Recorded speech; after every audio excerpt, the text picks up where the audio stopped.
Гледате вестите на Сител. Во студиото со вас Иван Кузмановски. Добар ден ви и благодарам што сте со нас. Ова се настаните кои го одбележаа денот. Макрон и Мерц со заеднички предлог, награда за секој напредок во преговорите и постепена интеграција во Европската Унија.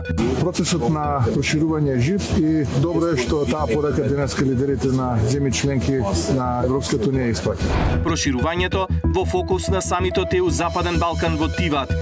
50 договорци на дело од детската клиника излегоа на протест, бараат исплата на заостанатите плати. 5 месеци не добиле ниту денар. Со 40 нови камиони и 2600 контейнери ќе се решава проблемот со ѓубрето во Скопје.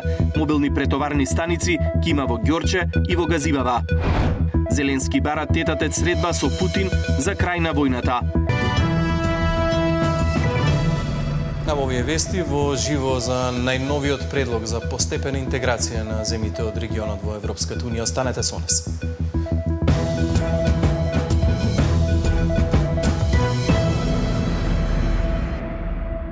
Предлогот на францускиот председател Емануел Макрон и на германскиот канцелар Мерц ги промени очекувањата и внесе доза на оптимизам кај лидерите на земјите од Западен Балкан. Нудат постепена интеграција, но со јасно утврдена динамика. Деталите ги има колешката Тамара Дичовска, имаме во живо во овие вести. Тамара, што нуди овој последен предлог и какви се првичните реакции? Наједноставно како би можело да се објасни е дека секоја реформа што би ја спровела Македонија, за која што е во согласност со Европската Унија, би добиле некаква награда и тоа не важи само за нашата земја, туку важи и за сите земји од Западен Балкан. Досега праксата беше дека треба да се спроведат комплетно сите реформи за да се започнат преговорите, меѓутоа новиот non-paper на Франција и Германија нуди дека со секоја реформа би добиле некаква награда, па така доколку затвориме некое поглавје, нашите министри би можеле да учествуваат на состаноци на Советот на Европа, Советот за надворешни работи, меѓутоа како наблюдувачи без право на глас, меѓутоа би можела и нашата земја да има пристап до единствениот европски пазар, што би значило многу за домашниот бизнис. Меѓутоа, иако сето ова изгледа добро на хартија, тоа не го заменува полноправното членство. За да ги уживаме сите овие бенефиции од non-paperот, сепак би требало за најголемиот дел да го промениме уставот и да ги внесеме бугарите во македонскиот устав. Но ова денеска подсети бугарскиот премиер Румен Радев. Доста различни пораки пристигнаа денеска од самитот на Западен Балкан, дека процесот на проширување е жив, меѓутоа дека и самата Европска Унија е виновна што повеќе од една деценија не примила нови земји членки, меѓутоа и дека Брисел е сепак непредвидлив. Па деталите да ги видиме во продолжение. Наместо со децении да се чека пред затворената врата на Европската Унија по принципот се или ништо, Париз и Берлин нудат модел каков што досега немало на маса.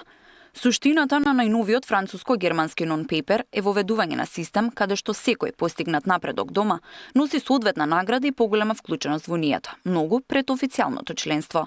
Овој нов пристап нуди директни и конкретни придобивки за граѓаните и економијата во зависност од сработеното. На пример, доколку земјата ги исполни потребните стандарди, македонските компании би можеле пред време да добијат пристап до единствениот европски пазар, со што се отвараат огромни можности за домашниот бизнис. Понатаму, со затворање на соодветните реформски цели, македонските министри би добиле статус на наблюдувачи со право да учествуваат на состаноците во Брисел, додека граѓаните би имале пристап до европските програми за образование и дигитализација. Учество како наблюдувач без право на глас во одредени точки од дневниот ред на состаноците на Советот за надворешни работи. Условот е привремено затворање на поглавието 31, заедничка надворешна, безбедносна и одбрамбена политика. Учество во одредени точки од дневниот ред на Советот како наблюдувач без право на глас. Услов за затворање на релевантните поглави од пристапниот процес стои во non-paperот. Но и покрај овие нови можности, француско-германскиот предлог јасно потенцира дека постепената интеграција не е замена за полноправно членство. Истовремено тој не ги заопиколува ниту уставните измени кои се услов за Македонија. За да ја почне постепената интеграција, со тоа и да ги користи бенефитите од предлогот, нашата земја ќе мора да ги отпочне преговорите условени со уставни измени. Германскиот канцелар Мерц порача дека за повеќе од една деценија застој во проширувањето, вината не е само кај кандидатите, туку и кај самата Унија, која мора да покаже поголема подготвеност и ефикасност. Токму затоа Берлин и Париз заеднички го предложија новиот нон-пейпер со цел да се улесни процесот и конечно да се размрда евроинтеграцијскиот пат на регионот. Präsident Macron und ich haben einen konkreten Vorschlag unterbreitet, wie wir jetzt in die nächsten Schritte gehen, wie wir die Erweiterung insbesondere um einige der Staaten des Westbalkans ermöglichen können. Die Europäische Union muss zeigen, dass sie erweiterungsfähig und erweiterungswillig ist, und das wollen wir heute diskutieren. Премиерот Мицкоски е задоволен од средбата што имал со германскиот канцелар Мерц, а пофални зборови имаше и за средбата со францускиот претседател, на што следеше и фотографија со цврсто ракување кој испраќа сигнал на партнерство меѓу Скопје и Париз. Кога се моменти кога практично Европската Унија, односно Европскиот совет, јасно кажува дека процесот на проширување станува жив. Она што е наша задача како влада е да тој процес го зачуваме, да напредуваме, но истовремено достоинството да не го изгубиме, како што тоа беше пример во моминатите децени кога станува збор за нашите македонски аспирации за членство во рамките на Европската Унија. Бугарскиот премиер Румен Радев и отиват потсети дека интеграцијата на Македонија зависи од уставните измени. Bulgaria is ready to help any country applying for membership, especially our brothers from North Macedonia. We have been waiting for them to fulfill finally the negotiation framework. All of us, we have consensus from July 2024, and we have been waiting for them to finally amend the constitution and to write Bulgarians in their constitution. It is very simple. Дека во Брисел правилата се менуваат преку ноќ и дека ништо не е сигурно. Најпластично опиша албанскиот премиер Еди Рама. There are three things you can't predict. Three.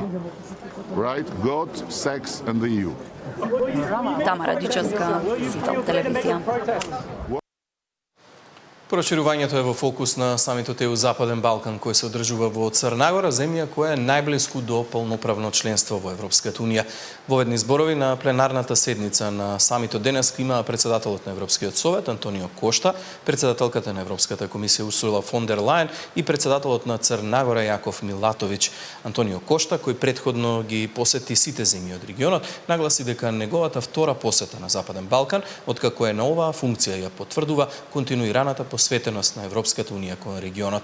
Председателката на Европската комисија Урсула фон дер Лајен оцени дека Европската Унија е во процес на градење поголема стратегиска автономија и дека станува побезбедна, поотпорна и посилна, но дека нема да биде комплетна без Западен Балкан.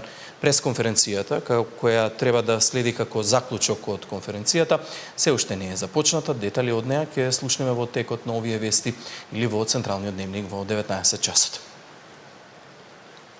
Европската Унија останува посветена на проширувањето, но врската за уставни измени останува, порача евроамбасадорот Рокас. Предлогот на Макрон и Мерц доби позитивни оценки и на денешната конференција на парламентарните комисии за евроинтеграција, која се одржува во Охрид. Европската Унија останува силно посветена на отворањето на пристапните преговори со Македонија и нема сомнеш дека припаѓа на европското семејство, изјави денес евроамбасадорот Михалис Рокас на 23-та конференција на парламентарните комисии за европска интеграција, но повикувајќи се на неодамнишната порака на председателот на Европскиот совет Кошта, Рокас нагласи дека договорените уставни измени од 2022 година мора да бидат исполнети за да продолжи евроинтегративниот процес. Како што знаете, председателот на Европскиот совет беше овде и тој даде изјава и беше доста јасен. Сите знаеме дека заложбите направени во 2022 година треба да бидат спроведени. Со тоа има голема определба Северна Македонија да го започне процесот на преговори и нема сомнеш дека земјата припаѓа на европското семејство. Работиме доста активно со цел неопходните услови да се исполнат и да одиме напред. Најважно е да во меѓувреме да имаме доверба и се надевам дека нашите соседи заедно со Европската Унија ќе бидат доста конструктивни во Пратеникот и подпредседател на Собранието Милошовски рече дека предлогот на Германија и Франција е искрен и реален и нуди опција за поголемо интегрирање. Но исто така забележливо е дека нуди членство кое што не би било полноправно членство, барем не во овој момент. Може на некого тоа да му се допаѓа или да не му се допаѓа, но ја цениме искреноста и на Франција и на Германија што ја соопштија реалната состојба внатре во Европската унија која што трае можеби во последниве 7-8 години. Хрватска ја поддржува Македонија во интеграциите, бидејќи тоа би значило економска стабилност и просперитет во регионот. Меđutim, исто тако треба и награде како би земје кои заиста дуго чекају на путу, а ваша земја е притом и претрпела и пуно тешкоќа и изазова у томе, да буду награđene за реформе кои сами проводе. Учесниците на конференцијата презентираа конкретни идеи за унапредување на регионалната соработка, развој на заедничкиот регионален пазар и подобра подготовка на земјите кандидати за европската интеграција. Нина Ритоновска, Сител телевизија.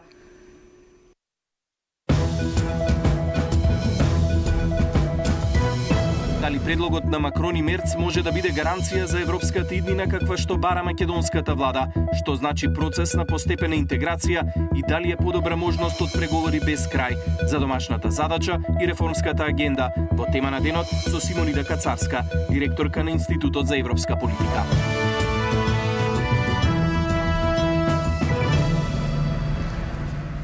Судскиот процес за 13 полицајци обвинети дека не презеле мерки за да спречат активирање на пиротехниката во дискотеката Пулс денеска повторно седнаа во судница. Обвинителството тврди дека пожарот настанал 10 минути откако полицијата влегла во објектот, а полицајците пак уверуваа дека биле единствените кои постапувале на терен, спасиле животи и го организирале непреченото делување на итната помош и пожарникарите. Следното рочиште е закажано идниот месец, а ќе продолжи со распит на сведоци. Снимки од безбедносни камери и внатрешноста на дискотеката Пулс беа презентирани денеска на судењето за 13 теми на полицајци обвинети за тешки дела против општата сигурност. Според обвинителството, полицијата пристигнала во 2 часот и 22 минути, а по 10 минути била активирана пиротехниката што го предизвика пожарот.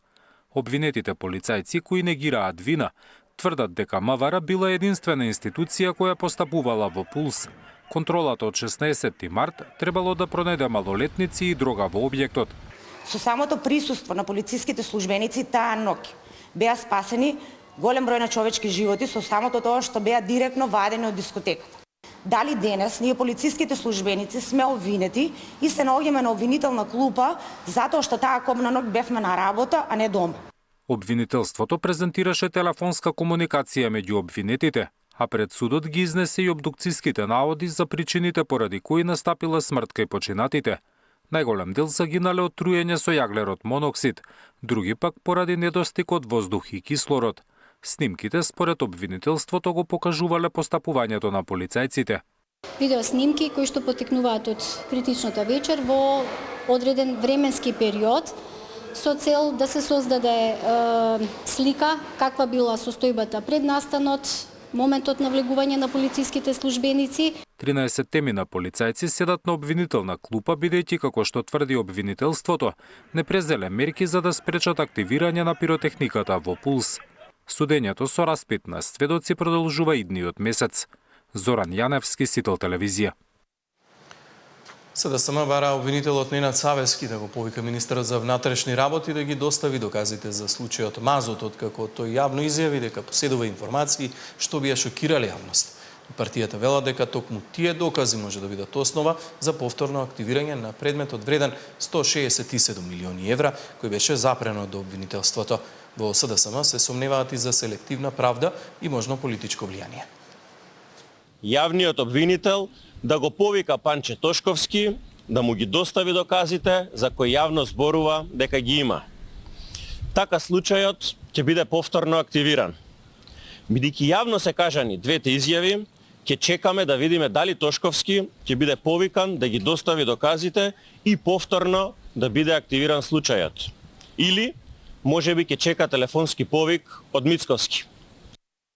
50 на договорци на дело од детската клиника денеска излегоа на протест пред Министерството за финансии и побараа исплата на заостанатите плати. 5 месеци не добиле ниту денар.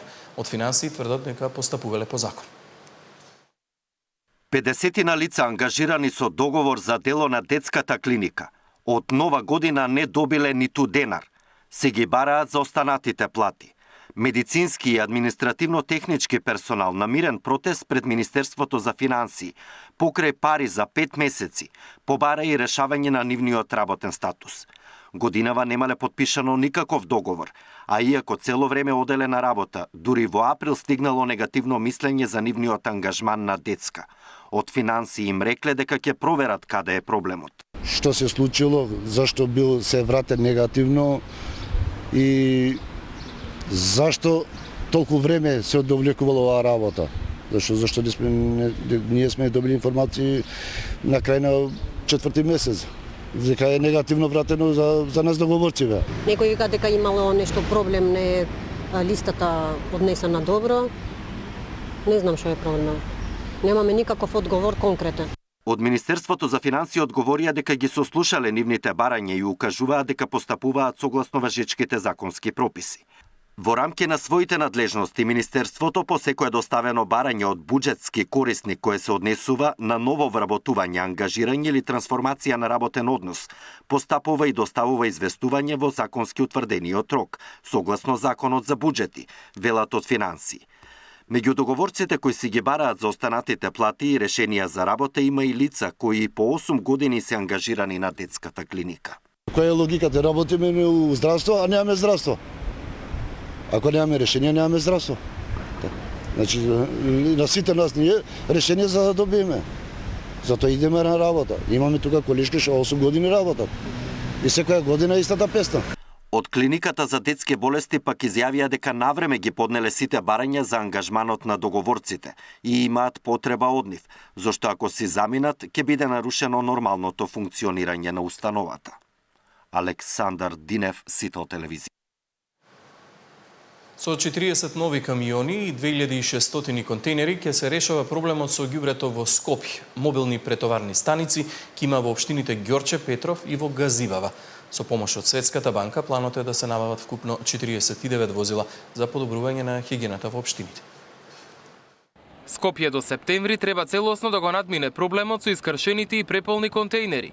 Со помош од Светска банка се купуваат 49 возила за подобрување на хигиената во општините.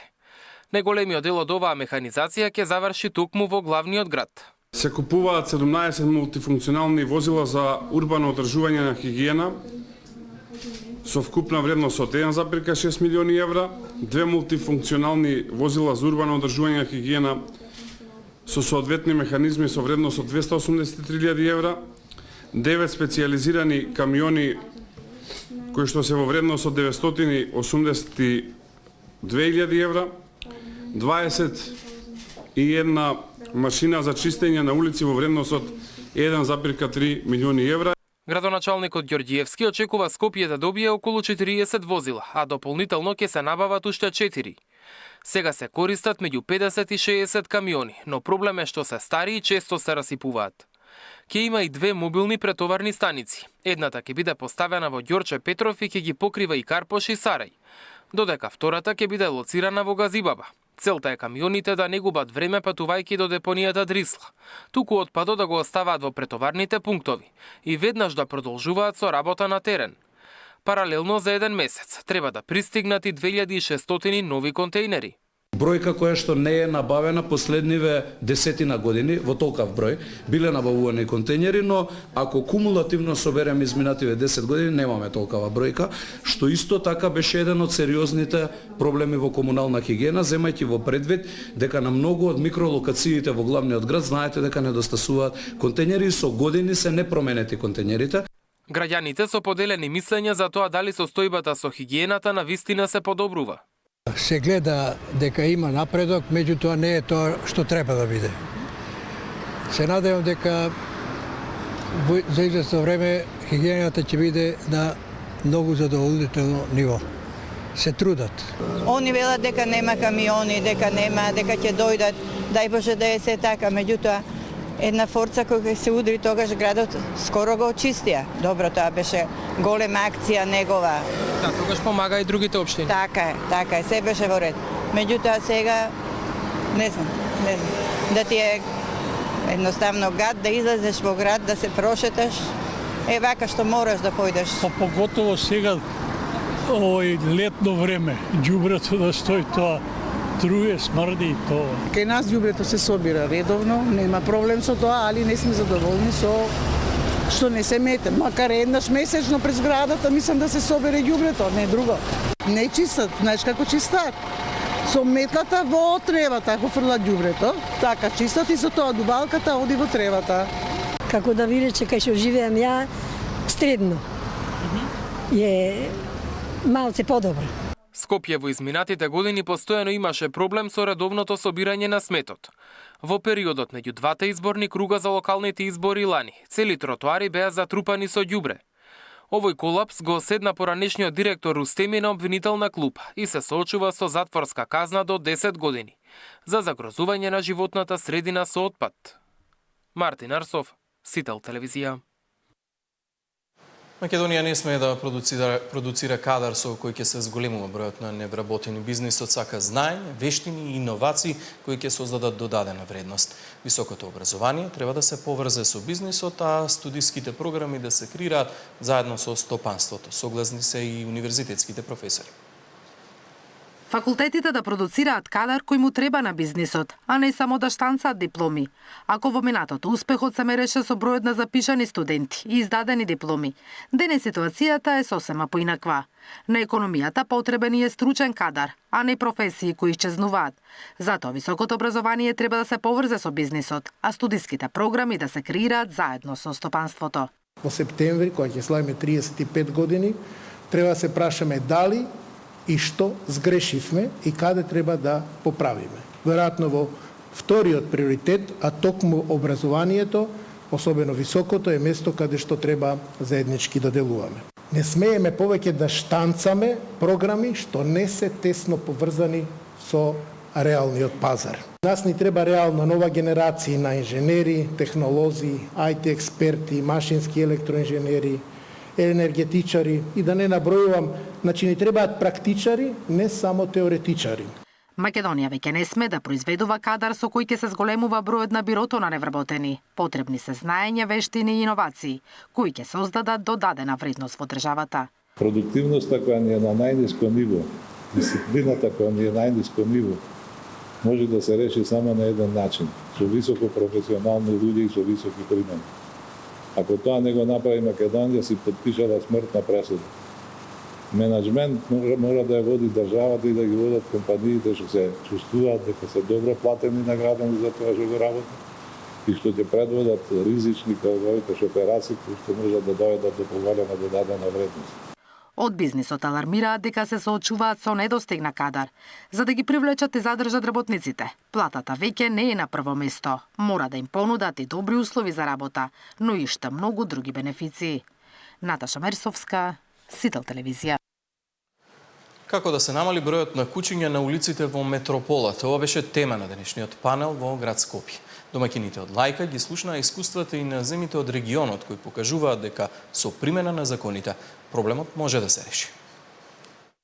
Стравка едни, грижака и други. Додека граѓаните реагираат на глутниците, кучиња низ град, прифателиштата се преполни, а решението не е ни на подвидок. 138 заловени улични кучиња во април, 122 во мај. Јавното предпријатие Лајка веќе работи со препун капацитет. Има можност да згрижи 140 кучиња, но таму веќе се наоѓаат 180. Реално ни треба зголемување, со градоначалникот сериозно работиме на оваа тема и се надевам дека во следниот период дека ќе изнајдеме соодветно решение. Знам дека финансиите на градот не му се проблем за точно оваа дејност, така што навистина тоа не е едноставно од денеска до утре да имаме локација, да изградиме нов објект и така натаму. Например, во Загреб како успешен модел се покажал законот кој налага ветеринарите да ги чипираат сите кучиња кои доаѓаат кај нив. i svi su oni maknuti s ulice jer nisu bili označeni mikročipom. Znate da je u Europskoj uniji obavezno je označavanje mikročipom i pasa, sada će biti i mačaka, tako da eto, svi veterinari su obavezni označiti svakog psa mikročipom, pa tako smo na taj vrlo jednostavan način zapravo riješili pitanje pasa lutalica. Кај нас ваков закон има од 2018 година, дека секој собственик треба да си го чипира куќето. Но казните за негово непочитување се премногу мали, ценат експертите, и треба да бидат поголеми за да функционира. За жал, процентот на микрочипирани собственички куќиња е многу мал. Негде околу 50%, можеби од скупната бројка на куќиња во градовите во Македонија не се микрочипирани. Мора да се знае вкупниот број на куќиња во државата, пред да се отпочнат какви било иницијативи, меѓу кои градење на гробишта за домашни миленици. Лани биле вдомени 30% од куќињата, но Лајка очекува годинава да ја заокружи со над 2000 заловени куќиња, што е двојно повеќе од лани. Се подготвуваат измени на законот во однос на добивање уштета при каснување на куќе, бидејќи праксата покажува дека сите спорови се во корист на каснатите граѓани, без при тоа да се изврши контрола за конкретните случаи. Додека надлежните тешко се справуваат со проблемот, дел од активистите сами се обидуваат да им го олеснат животот на бездомните куќиња, што пак предизвикува револт кај другите граѓани, дека обидот да се реши еден создава нов проблем со хигиената. Габриела Лескова, Сител телевизија. На одбележувањето 34 години лекарска комора беше промовирано историско катче кое содржи медицинска опрема што била користена меѓу двете светски војни. Апаратурата е донација од потомците на доктор Ѓорги Дудев, кој работел во Прилеп и еден од првите организатори на здравствениот систем на државата. Убаво е да имаме историско катче, убаво е да го започнеме овој музеј на нашата работа, затоа што докторите во Македонија не се само 34 години наназад од како е комората формирана. Ние работиме со години наназад, оставаме трага и ова е еден поттик и на колегите и на семејства на доктори кои имаат да можеби ако сакаат да дадат придонес, да се има еден музејски дел, да се види дека медицината во оваа држава не е од утре, него си има една сериозна основа и сериозна позадина за себе.